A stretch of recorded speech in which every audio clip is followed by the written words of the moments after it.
Share ചെയ്യണത് വയനയിലപ്പമാണ്. അതെങ്ങനെ തയ്യാറാക്കാമെന്ന് നമുക്ക് നോക്കാം. അതിന് വേണ്ട ഇൻഗ്രീഡിയൻസ് ഞാൻ വഴിയെ പറഞ്ഞുതരാം. ഇപ്പോൾ ഒരു 5 കപ്പ് ആട്ടയാണ്, ഗോതമ്പ് പൊടിയാണ്, ആശീർവാദിൻ്റെ ആണ് എടുത്തിരിക്കുന്നത്. അതിലോട്ട് നമുക്ക് കുറച്ച് ഉപ്പ് ചേർത്ത് കൊടുക്കാം. ശർക്കരപ്പാനി ഒഴിക്കുന്നുണ്ട്, കുറച്ച് ഉപ്പ് ചേർത്താൽ മതി. എന്നിട്ടൊന്ന് മിക്സ് ചെയ്ത് കൊടുക്കാം.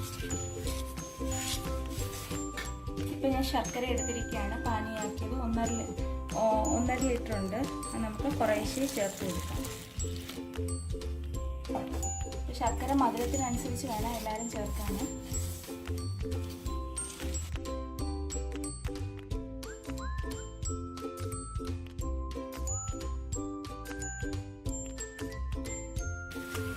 നന്നായിട്ട് മാവെല്ലാം കൂടെ നന്നായിട്ട് യോജിപ്പിച്ച് കൊടുക്കുക.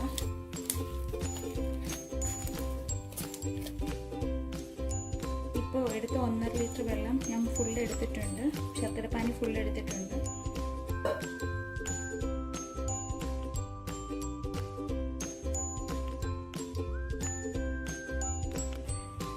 അതിലോട്ട് നമുക്ക് ഇപ്പോൾ ഒരു വലിയൊരു തേങ്ങയാണ് എടുത്തിരിക്കുന്നത്. അത് തിരികെ ചേർത്ത് കൊടുക്കും. അപ്പോൾ തേങ്ങയും ശർക്കരയൊക്കെ അവരവരുടെ ഇഷ്ടത്തിന് വേണം ചേർക്കാൻ. ഞാനിതിപ്പോൾ ഒരു വലിയ തേങ്ങയാണ് ചേർത്തിരിക്കുന്നത്. നിങ്ങൾക്ക് എത്ര തേങ്ങ വേണം അത്രയും ചേർക്കാം. തേങ്ങയും ശർക്കരയൊക്കെ അവരവരുടെ ഇഷ്ടത്തിന് വേണം ചേർക്കാൻ. ഞാനിപ്പോൾ തേങ്ങ നന്നായിട്ട് മാവുമായിട്ട് യോജിപ്പിച്ചിട്ടുണ്ട്. അതിനകത്ത് നമുക്കൊരു 8 ഏലക്ക പഞ്ചസാര പൊടിച്ചതാണ്, അത് നമുക്ക് ചേർത്ത് കൊടുക്കാം.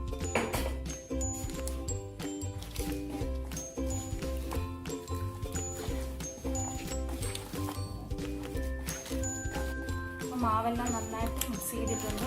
ശർക്കരപ്പാനിയും തേങ്ങയും ഏലക്കപ്പൊടിയും ഉപ്പൊക്കെ ഇട്ട് നന്നായിട്ട് ചെയ്തിട്ടുണ്ട്. ശർക്കരപ്പാനി ഒഴിക്കുമ്പം ഉപ്പ് കുറച്ച് മാത്രമേ ഇടാവുള്ളൂ. ചില ശർക്കരയ്ക്കൊക്കെ ഉപ്പ് കൂടുതൽ കാണും. അപ്പോൾ ഈ ഒരു പരുവത്തിൽ വേണം നമുക്ക് വയനയിലയിൽ വെക്കാൻ. അപ്പം ഞാനിത് ഇല കുത്തി ഇട്ടിരിക്കുകയാണ്. അപ്പോൾ ഇത് എങ്ങനെ കുത്തേണ്ടതെന്ന് കാണിച്ചു തരാം. ഇങ്ങനൊരു വയനയില എടുക്കുക, എന്നിട്ട് ഇതിങ്ങനെ ചുറ്റിച്ച് കൊടുക്കുക. അപ്പോൾ ഹോള് തീരെ ചെറുതാണ് ഹോള്. എന്നിട്ട് വേണം ഒരു ഇർക്കിൽ വെച്ചിട്ട് ഇങ്ങനെ കുത്തിയെടുക്കുക. അപ്പം ഇതിൽ കൂടെ മാവ് താഴോട്ട് പോവില്ല. വലിയ ഹോളാകരുത്, എപ്പോഴും ചെറിയ ഹോളായിരിക്കണം അതിൻ്റെ. നമുക്ക് മാവ് ഇതിനകത്തോട്ട് ഫില്ല് ചെയ്ത് കൊടുക്കാം. കൈയൊന്ന് നനയ്ക്കുക. ഒരു പാത്രം എടുത്ത് കുറച്ച് വെള്ളം ഇങ്ങനെ വെച്ചിട്ട് കൈയൊന്ന് നനച്ചിട്ട് വേണം മാവ് എടുക്കാൻ. എന്നിട്ട് ഇതിലോട്ട് ഫില്ല് ചെയ്ത് കൊടുക്കുക.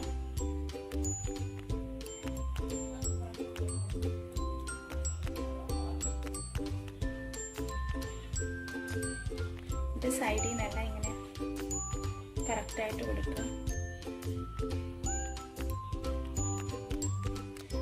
ഇതേ കണക്ക് നല്ല ഷേപ്പിൽ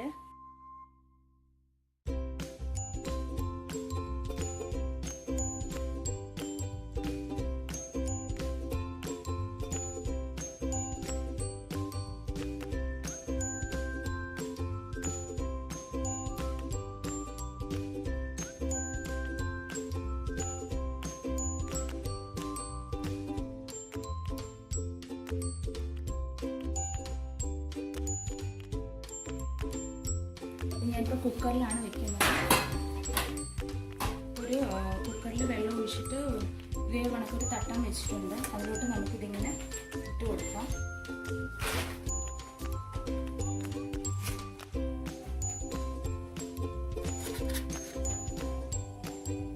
വെള്ളം തിളച്ചിട്ട് വേണം അതിങ്ങനെ ഇട്ട് കൊടുക്കാൻ. അങ്ങനെ എല്ലാ ഇലയിലും നമ്മൾ വയനയിലൊക്കെ വെച്ചിട്ടുണ്ട്. എന്നിട്ട് നമുക്കിതൊന്ന് കുക്കറൊന്ന് അടച്ചു വയ്ക്കാം.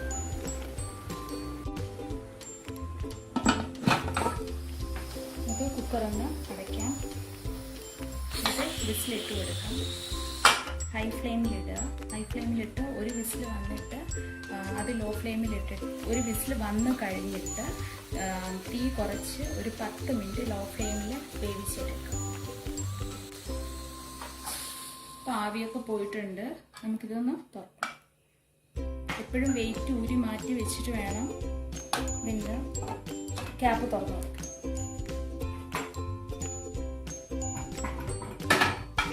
അപ്പോൾ ഇത് നന്നായിട്ട് വെന്തിട്ടുണ്ട്. കണ്ടോ, ഇലയപ്പൊക്കെ നന്നായിട്ട് വെന്തിട്ടുണ്ട്. നിങ്ങൾക്ക് വേണമെങ്കിൽ ഇഡ്ഡലി പാത്രത്തിൽ വെക്കാം, പക്ഷെ അതിലും ടേസ്റ്റാണ് കുക്കറിൽ വെക്കുമ്പോൾ. നന്നായി നന്നായിട്ട് ഒരേ ഇതിൽ നന്നായിട്ട് വെന്തിരിക്കും. Thank you for watching Nella's kitchen.